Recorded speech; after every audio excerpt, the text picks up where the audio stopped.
Photography at its best is a way of being present, a way of witnessing the world with both awe and intention. Few people embody the philosophy as completely as photographer, writer, and conservationist Justin Black. A former executive director of the International League of Conservation Photographers and co-founder of Visionary Wild, Justin has spent his career at the intersection of art, ecology, and education. His work spans continents and ecosystems, always grounded in a deep respect for wild places and the role of visual storytelling in protecting them. Through workshops and expeditions, Justin helps photographers cultivate not only technical skill, but also a deeper understanding of what it means to truly see. His own images are marked by quiet intensity, landscapes that ask us to slow down, look closer, and feel more. In this episode, I speak with Justin about his path from the gallery walls of Galen Rowell's Mountain Light to leading photographic journeys in the most remote corners of the planet. We talk about the importance of curiosity, the ethics of photographing wild nature, and the personal transformation that comes from looking outward and inward through the lens. This is Ibarian X, and welcome back to The Candid Frame.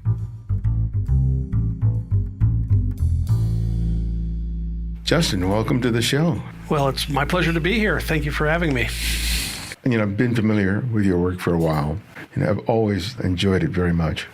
And having an opportunity to sit down and talk with you about work and workshops and all the stuff that you keep yourself busy with.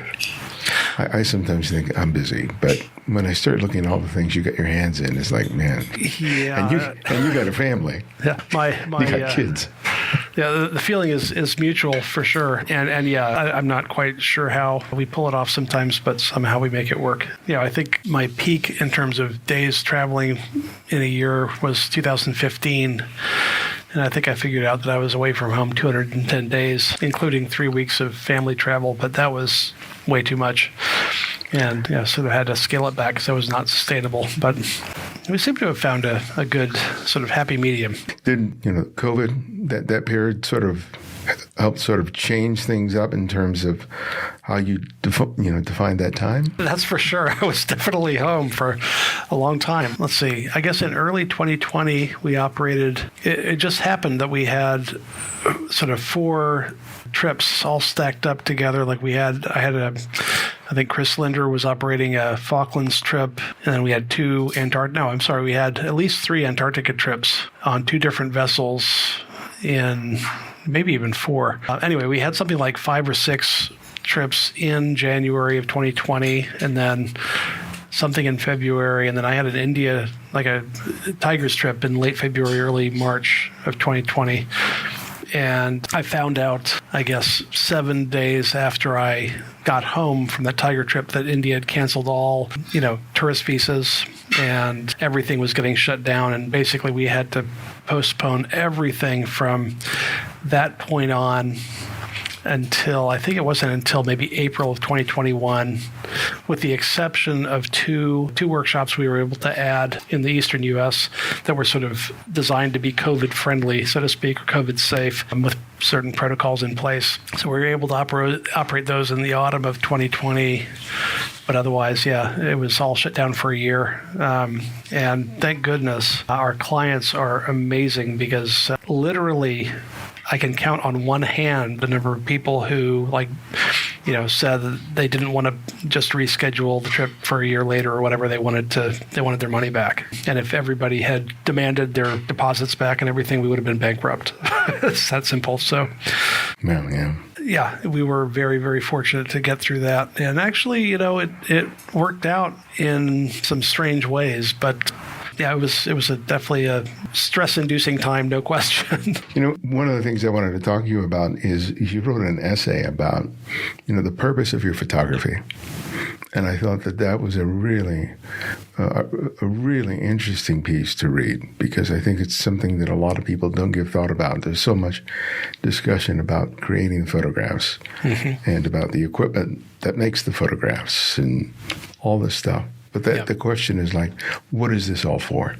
Who is this body of work intended for? And I think that's an excellent question for a photographer to ask themselves at some point, because every one of us, especially the people who listen to this show with any regularity, they already have proven their dedication to the craft of photography, right? They've gotten really adept in terms of being able to make consistent quality photographs. But then what's it all for? And for you, when did the answer to that question start to form? Because I'm sure it's changed over the years, but in terms of your initial forays into photography, when did you start being able to answer that question for yourself?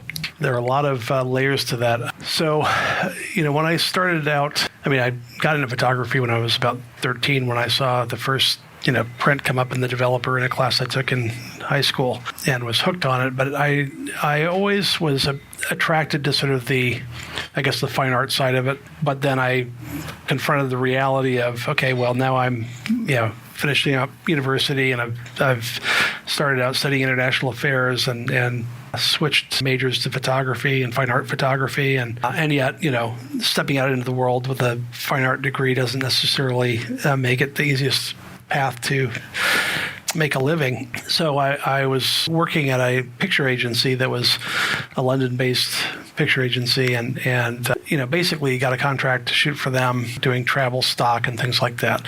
And it wasn't the kind of work that I wanted to be doing sort of deep in my soul, but it was it was a means to travel and obviously pay the bills, and back then it was actually a fairly lucrative entry-level position, so to speak. You could make pretty decent money if you sort of knew what the market wanted and were, reasonably talented and prolific, I guess. But yeah, at that point, I wouldn't say that I had found purpose in terms of being able to, support myself through my photography. But in terms of something deeper, I would say that for the first, let's say the first 7 or 8 years of my career, no, more than that, let's say 9 years of my career, I was still in learning mode. I was still sort of sucking up other people's experience and work. I was lucky to be able to work with Jim and Cheryl Pickerel, who had a small stock agency in Rockville, Maryland called Stock Connection, and they had a publication that it was sort of a stock photo industry newsletter, and they were considered industry experts, and they'd be called in to be expert witnesses in copyright cases and things like that. And it was through them that I learned how to sort of, value or price, the value of use of a photograph, for licensing and things like that. And then I was immensely fortunate to find out that Galen Rowell, who is a sort of archetypal adventure and landscape and nature photographer, climber and mountaineer and all that sort of thing, conservationist, he had been my phantom mentor and photographic idol, or at least one of them, since, I was, probably since 1985, when I think I first became aware of Galen's work back then. And, found out that they were looking for somebody to run their stock photo archive and manage it and manage licensing and things like that. Happened to get that job and moved out to California, which is where I'd wanted to be for a long time, coming from the Washington, D.C. area. But I was still sort of in that learning phase where I hadn't quite found my own direction. I knew the things that sort of inspired me and new directions I wanted to go, and could sort of sense a good opportunity when I saw it. But in terms of my own work, I think it really wasn't until it was probably 2003, I think it was, when I was in Bishop, California, running Mountain Light Photography, which was Galen and Barbara Rowell's business, and the 5,000 square foot gallery and stock photo licensing and workshops and all this sort of thing. And I was asked by the Wilderness Society to come to Washington, D.C. with a group of local business owners who were basically going to Washington to lobby Congress with the argument that lands that were in the national forest, sort of on the flanks of the Sierra Nevada and White Mountains, that were Forest Service land, but they were not designated wilderness, but they were sort of being managed as de facto wilderness. Those should be included in the wilderness designation. The wilderness should be expanded throughout the Sierra Nevada and White Mountains and Inyo Mountains. And we made the economic argument that the local businesses in those places, like Bishop, regardless of whether people are going hiking into the wilderness and that sort of thing, anyone driving up Highway 395, whether they're going from Los Angeles to Mammoth Mountain to go skiing, or from the Southwest to Yosemite, via Death Valley or something like that, along the road, when they look up into those mountains, they're seeing wilderness, and that's a key part of the experience of being in the place, and it's a key part of why people go there. And so fundamentally, all the local businesses, whether they were directly tourism related or not, benefited from the wilderness status of these lands. And we met with various members of the Senate and representatives, and we met with a fellow named Howard Buck McKeon, who was our local rep in Bishop,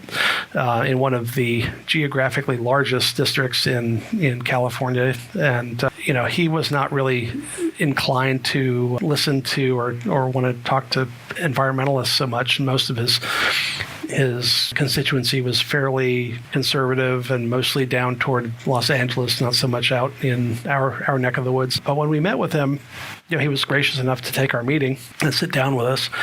And I brought along this framed print, the 16 by 20 print of a picture that had a mountain called Picture Peak that had alpenglow on it, and underneath that there's a little waterfall that spills over into a pool with alpine wildflowers all around it, and that I'd made, I think, the year before.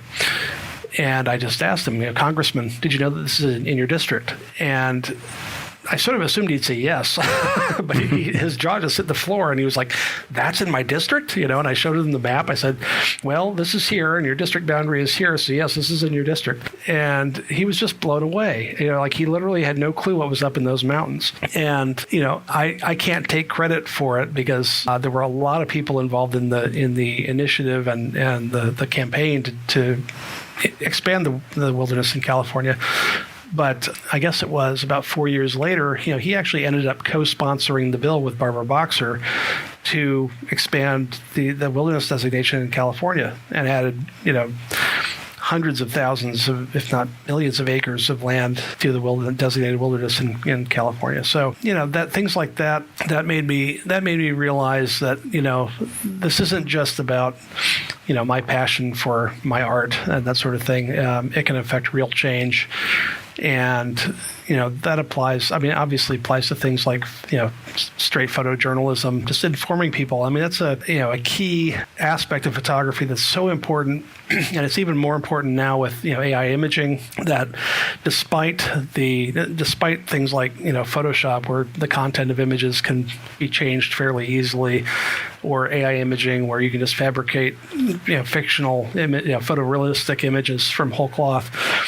Real photography is still, light and a lens and a camera, and documenting some version of reality. There are obviously ways to render things that are abstract or that are, departures from reality through a camera, but you can also document very, sort of strict representations of the real world, and create images that are valuable for science and for, as evidence for, historians or legal proceedings or all sorts of, it has practical, fundamental key applications that are that there really is no other medium like that captures reality in an image.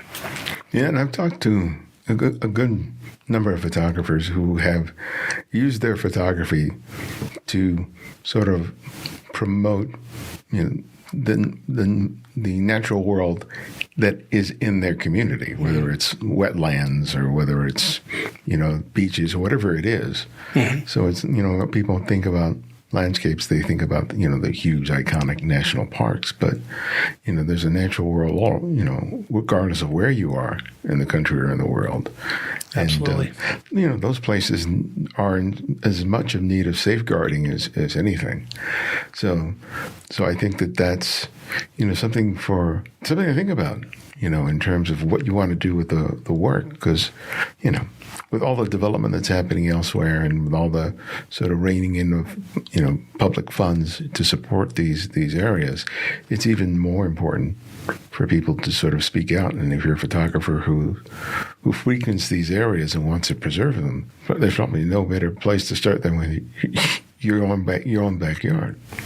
Yeah, no question. And of course it applies to, it doesn't have to be a place that would end up in a Sierra Club calendar, any place that is important to people for any reason, really. And I don't know, I think, really appreciating the power of photography. And you think about, I think a big problem is we take it so much for granted. Even straightforward.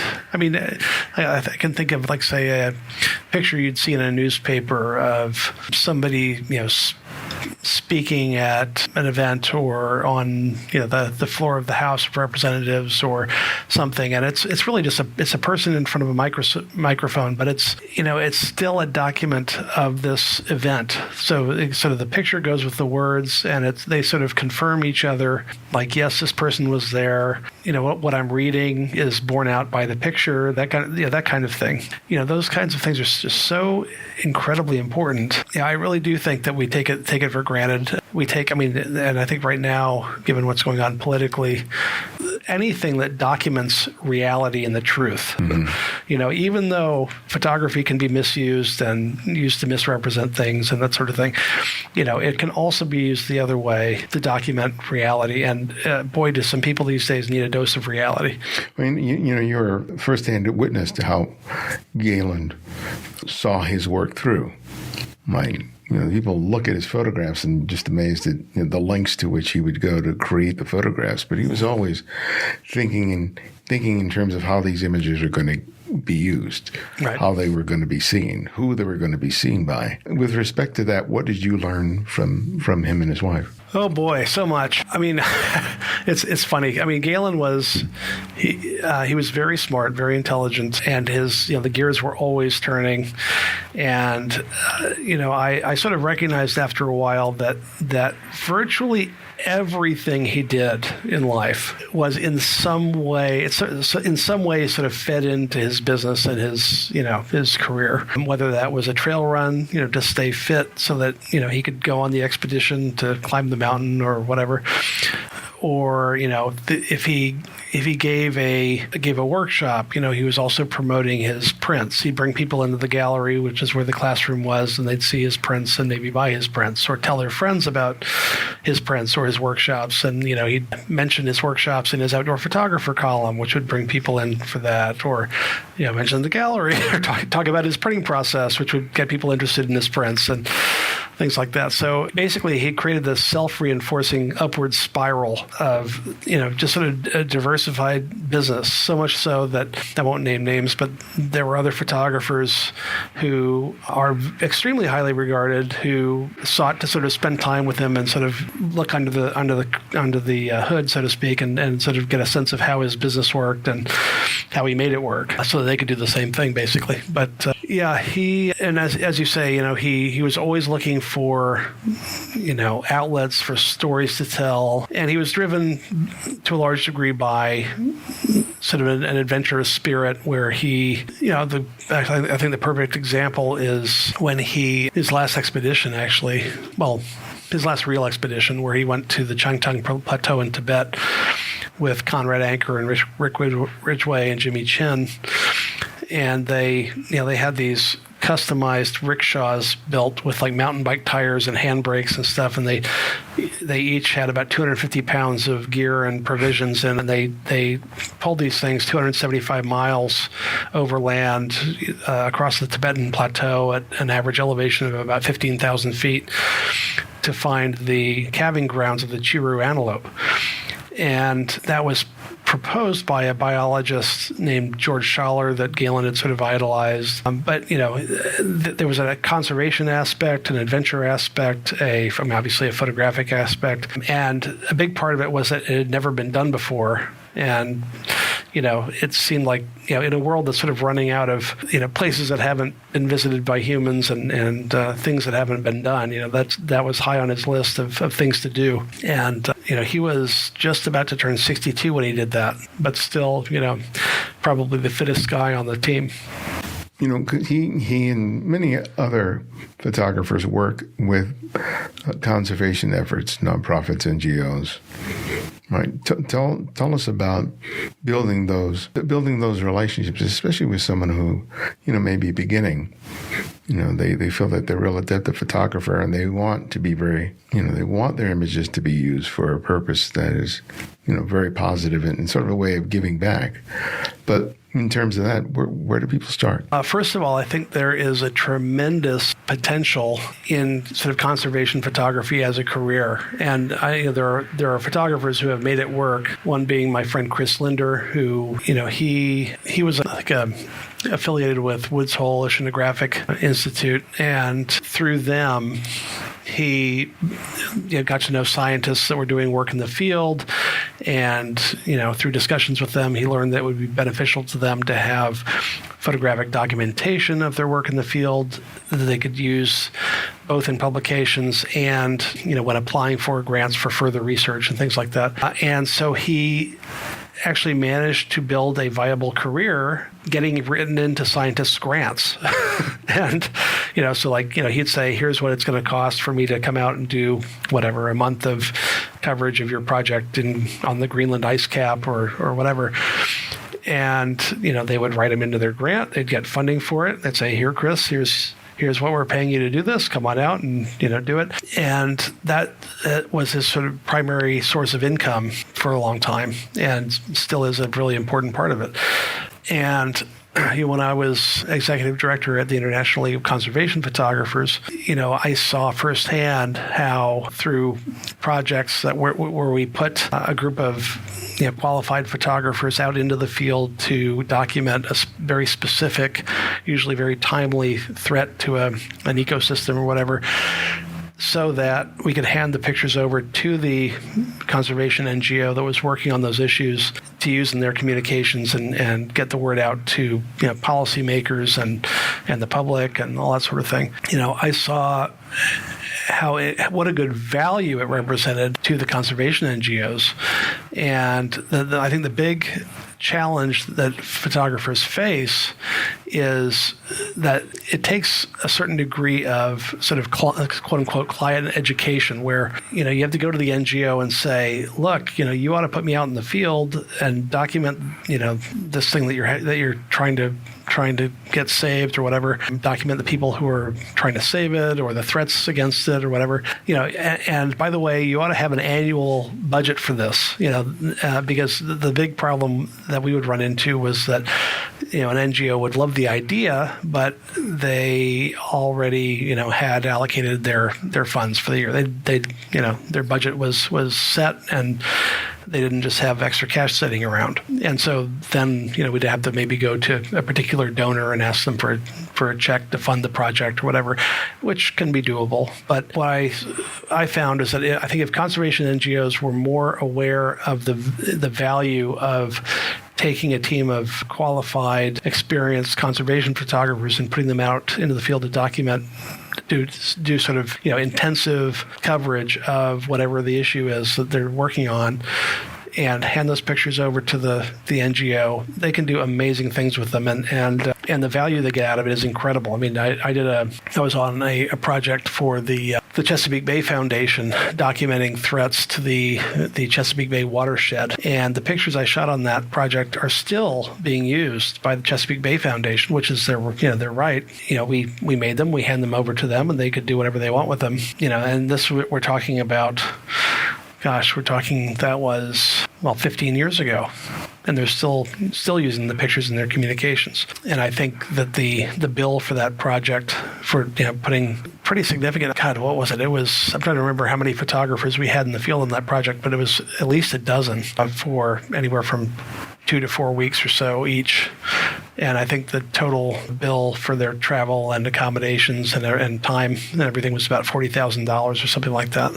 And that's bearing in mind that they weren't charging what we might call industry standard day rates. So that's another issue to discuss. But anyway, the point is that there definitely is massive potential for photographers in conservation photography.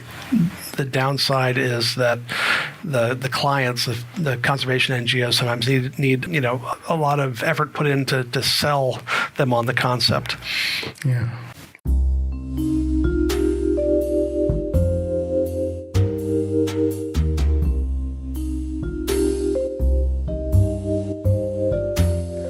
This episode of The Candid Frame is supported by altadinaphotographers.org, a grassroots initiative to assist photographers impacted by the devastating fires that swept through our community. Created by photographers for photographers, this nonprofit provides a registry where those affected can list the gear and materials they've lost. Supporters can respond by donating funds or equipment, anything from cameras and lenses to computers and archival tools. Every contribution helps someone rebuild not just their practice, but their livelihood. To learn more and get involved, visit altadinaphotographers.org.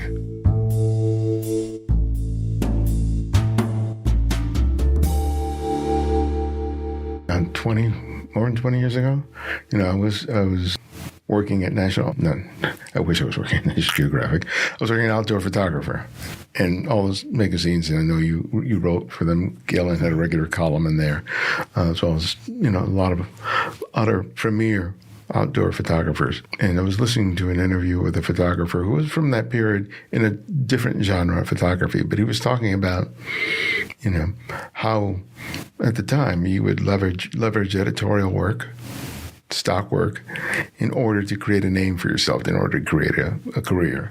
And we kind of all know where magazines have gone. Every magazine I ever wrote for is non-existent at this point.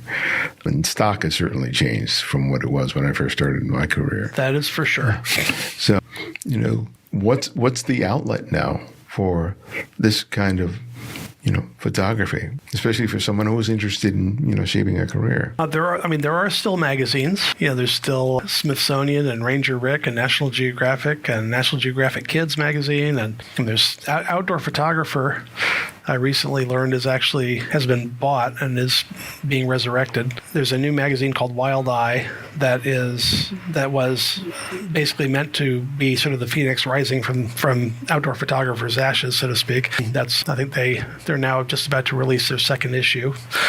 So that still exists, and there's still book publishing, although that's definitely changed, and print exhibition and things like that. There are still commercial galleries. It's I think that the big change, of course, happened with the widespread advent or use of digital cameras, where it used to be that the barrier to entry was fairly significant, especially when I started out, and stock photo agencies, their entire archives were built around slide film, which is sort of notoriously difficult to expose properly and things like that. And so purely being technically up to speed, where you could consistently produce publishable images, that gave you a big leg up. And I knew guys who were literally driving around the American West in pickup campers shooting, 4x5 landscape photographs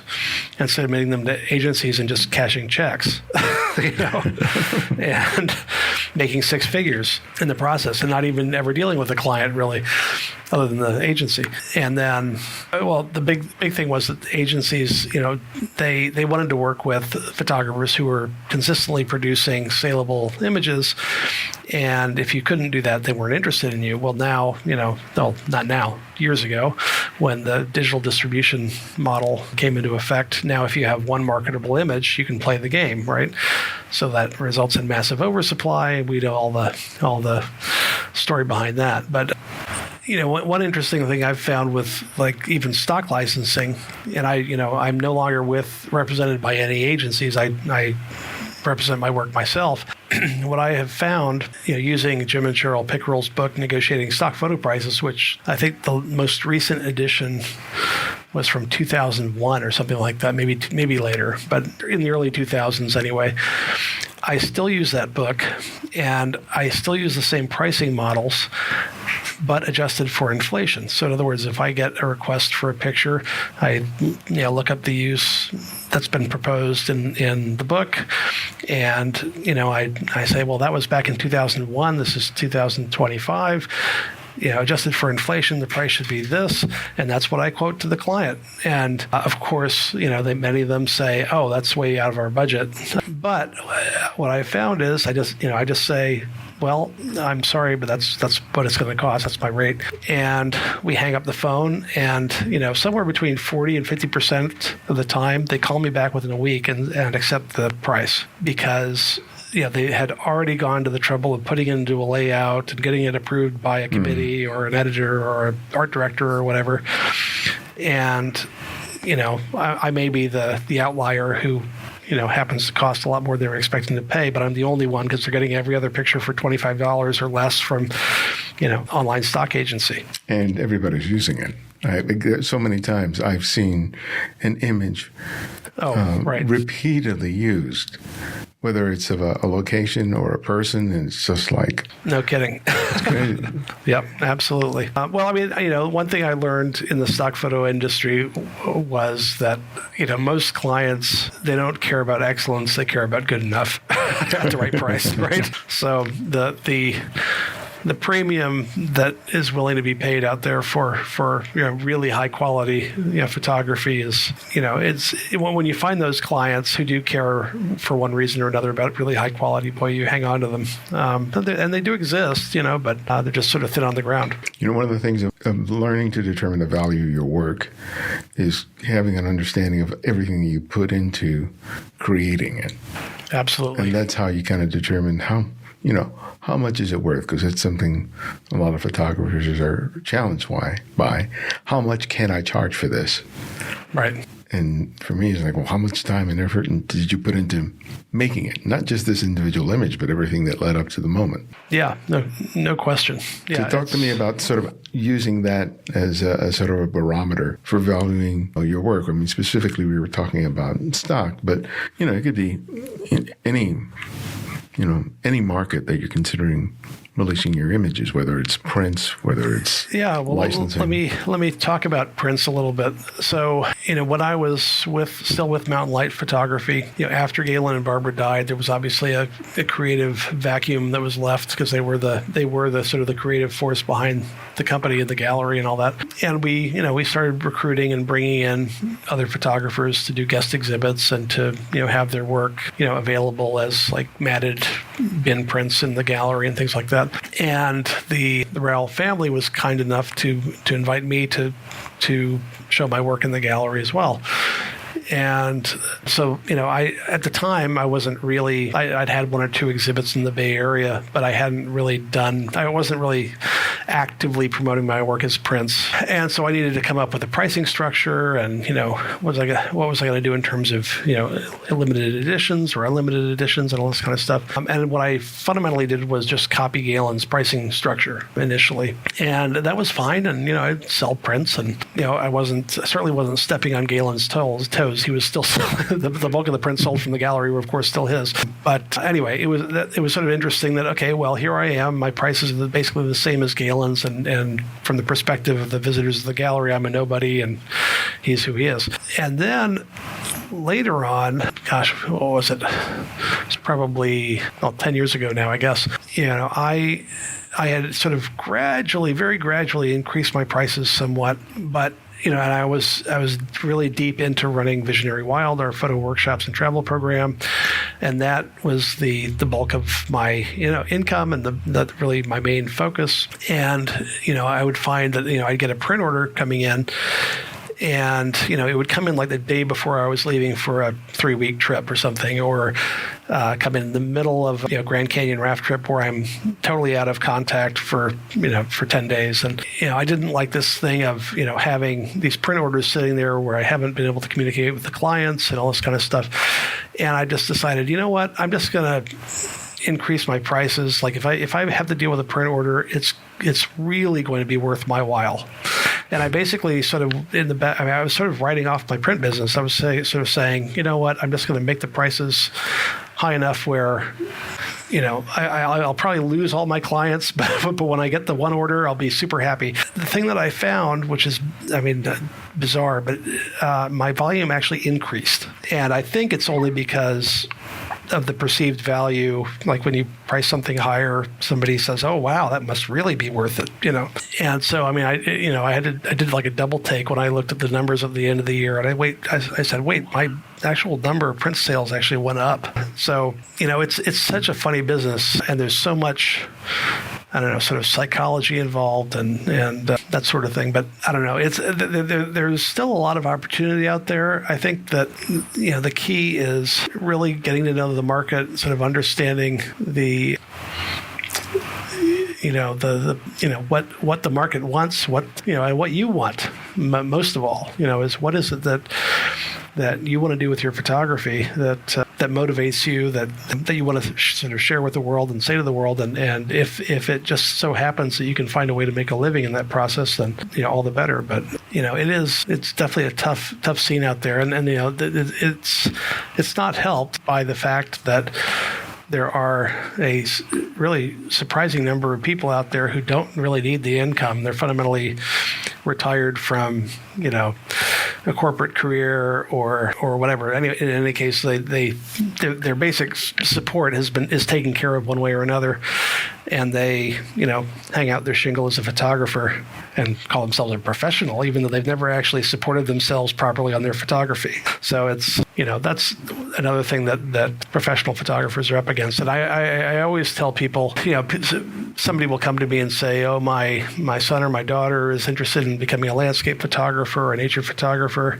What school should they go to? What should they do? How do they get into the field and make a living at it?" And I always basically just say the same thing. I said the only people I know who have been successful in this business in the last 20 years are people who can't imagine doing anything else. It's like that is their drive. They just identify as a photographer. They photography is so deeply important to them that that's what they're going to do. And damn it, they're going to find a way to make it work. So what was the idea, your Visionary Wild? Because there's no shortage of, workshops out there that will lead people to go to, any location anywhere in the world. Mm-hmm. But, you have a distinctive take on it. But tell me about, what did you want to make it when you first had the idea, and how has it evolved since? Basically, Visionary Wild came out of, at the time I was with the International League of Conservation Photographers, but that was mostly an office position. Fortunately, I was able to get out and do some field work, but I found that it came a time that it was time to move on, and I was trying to figure out what my next step would be. And it was actually my wife who said, you used to love the workshop program at Mountain Light. Why don't you just start up your own workshops program? And at the time, I wasn't really. I was thinking more in the mode of, finding another regular paycheck, so I didn't have to worry about supporting my wife and 5-month-old son. And I wasn't really thinking in terms of starting up a new business venture with all the associated risk and everything. But fundamentally, here comes my wife, Elena, giving me permission, so to speak, to pursue my passion, what I really care about. And, I decided to contact some people who had been regular clients of mine at Mountain Light through the workshop program, and basically pitched them the idea of, how about, you give me $15,000 to put toward future workshops and trips, and I'll give you a discount or whatever, just to get the capital to get the company going. And the first 6 people I contacted all said yes. And I contacted the 7th, and he said, not only am I interested, but I'd like to be your sole investor and business partner. And so I had to go back to the first 6 people and tell them I can't take their money. What a problem I have. Right. But the problem I faced was my business partner is a fellow named Barry Andrews, who's a sort of a brand development specialist he sort of reinvented a commercial audio company out in California, and is just really a genius when it comes to sort of identifying what your brand is. And, keep in mind that at the time, the most expensive trip I had ever organized was a Grand Canyon raft trip through Mountain Light that I think cost something like $5,000 or $6,000 for a 10-day raft trip with 10 participants and 2 photo instructors plus the raft crew going down 226 miles through the Grand Canyon. And that was actually the last trip I did for Mountain Light. And that was I'd actually left already, and I came back because I was advertised as one of the trip leaders. So I came back and did that trip in September of 2009. So then we're looking at, okay, well, what's Visionary Wild going to be?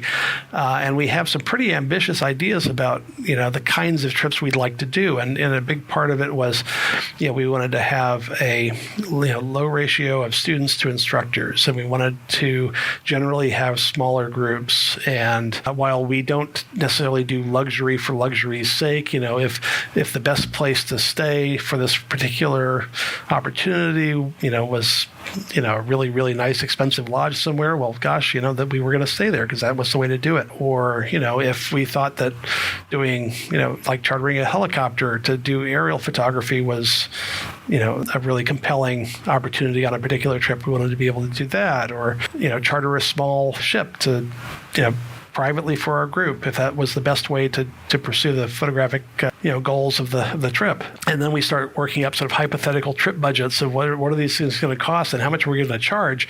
I'm looking at Barry going, Barry, nobody's going to pay $18,000 for an African safari or whatever. And he just looks at me and he says, don't worry, as long as the value is there, they will. And that was a major lesson for me that the key thing is delivering high quality value, high quality experience that represents a good value, no matter what the actual cost is. Like there's, obviously you need to find ways to sort of reach the people who represent that market, but they're out there. And so, like for instance, we're planning an emperor penguins trip at the request of a regular client of mine that I think it's going to be for him and 3 of his friends. It's a custom trip that we're packaging just for them. And I think it's going to cost something like $85,000 a person. And I never would have imagined in my wildest dreams that we could do that when I was, sort of starting to put this company together. There's a lot of things to do out there in the world, a lot of great opportunities.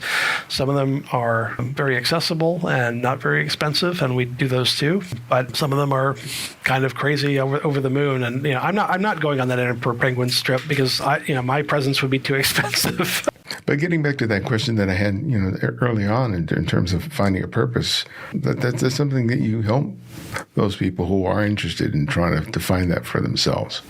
That it's not just facilitating these people going to these destinations and making photographs. I think that's one of the things that I think distinguishes what you do as compared to some others. Yeah, we definitely have clients who are looking for that purpose in their work, and like they're really keen on the idea of connecting with a conservation NGO that's working on a particular issue or particular location that they care about. And for instance, we've done some trips to South Georgia Island in the subantarctic where there's an organization there called the South Georgia Heritage Trust, and we held an auction basically on board the ship where we had, I think we chartered, it's basically a ship that sleeps 50 people. We put 43 guests aboard plus 7 photo leaders, and we all met up in the ship's bar, and the various instructors chipped in, prints or workshops or books and whatever else to be auctioned off, right there to the guests for the benefit of South Georgia Heritage Trust. And I think for one of those, we raised $75,000 for the organization. And pictures from that expedition were used by the South Georgia Heritage Trust in their communications for their eradication program, where they're trying to get rid of introduced rats that were affecting bird colonies on the island, which has now been successful in getting rid of them all. So, there are things like that we try to do when we can, and there's always some kind of conservation component, at least in terms of the sort of the messaging and the natural history interpretation. We talk about sort of the status of the location and the ecosystem that we're working in. And like in Antarctica, the last couple seasons, there's been a big problem with avian flu, and ironically, not so much affecting the birds as much as, say, elephant seals. There have been lots of elephant seal pups that were found dead in like South Georgia Island again, actually. And then there were some albatross colonies that were affected, but penguins, it seems, not so much. But anyway, this was definitely part of the conversation on those trips. And, so that has an effect on our protocols when we, go on shore in terms of how close we can get to wildlife and how we move around and just ensure that we're not becoming a vector for transmission for the virus and things like that. Mm-hmm. You're busy with so many things in terms of, just managing a business, that your own photography, even though it's photocentric, your own photography can end up in the back seat, right? And here you are, facilitating other people's ability to be able to create photographs. And you're like, we want to be doing the same thing. You want to be doing that, but you've got a lot of things on your plate. So, success can hamper that creative outlet. So how have you managed that? Well, I find it's interesting. I'm actually sort of wrestling with this issue right now because I'm trying to put together a book project, because I've actually managed publication of several books over the years. Some of them were, Rowell books, and some of them were through ILCP, but I've never actually published my own book. And ironically, even though I get to spend a lot of time out in the field photographing every year, and I'm certainly not complaining about that. I mean, I get to shoot just plenty, but it's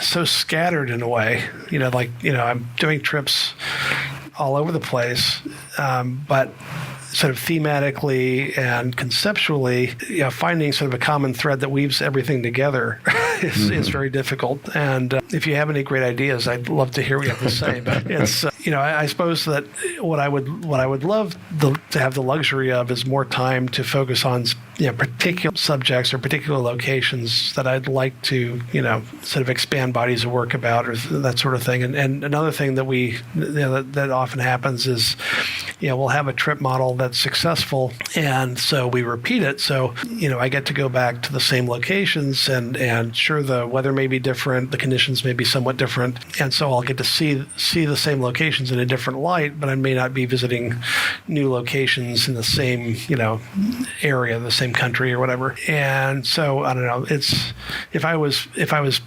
purely about trying to develop bodies of work for the purpose of publication of a book or whatever, I would do things a little differently. But yeah, I can't complain about how much time I get to spend photographing, because that's been immensely rewarding, and for me at least, my the kind of work I'm doing has evolved in a direction that I'm happy with.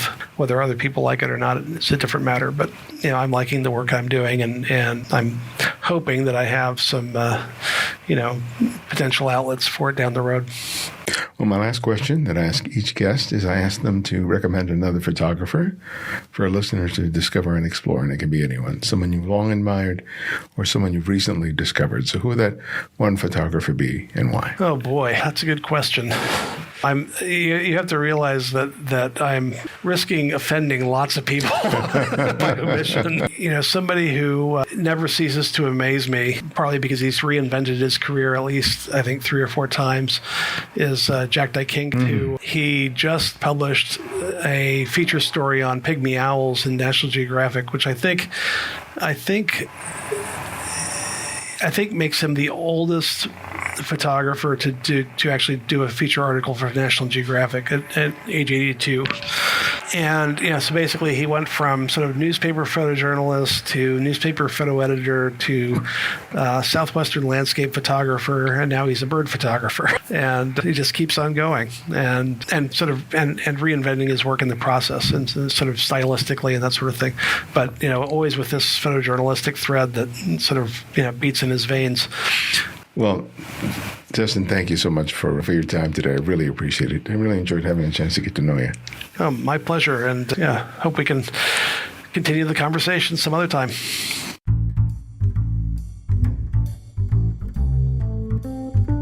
Thanks to Justin for sharing his journey and his insight. You can discover more of his work and learn about his upcoming workshops and expeditions by visiting justinblackphoto.com or by following Visionary Wild at visionarywild.com. And if you are enjoying our show, take a moment to leave a review on your favorite podcast app and share the episode with a friend or fellow photographer. Use the hashtag #TheCandidFrame when posting on Instagram, Facebook, or X, formerly Twitter. You can support the podcast through our Patreon or a one-time donation via buymeacoffee.com/TheCandidFrame. Every contribution helps to keep the show going. And don't forget, you can subscribe to our newsletter on Substack. It's where I share behind-the-scenes reflections, photography resources, and updates on upcoming projects and events. And if you ever have trouble finding any episode of the show, just download the Candid Frame app, available for free for both iOS and Android. The show's audio engineer is Martin Taylor, who you can find at theothermartintaylor.com. The show's senior producer is Cynthia Parker. And this is Ibarian X, and this is The Candid Frame.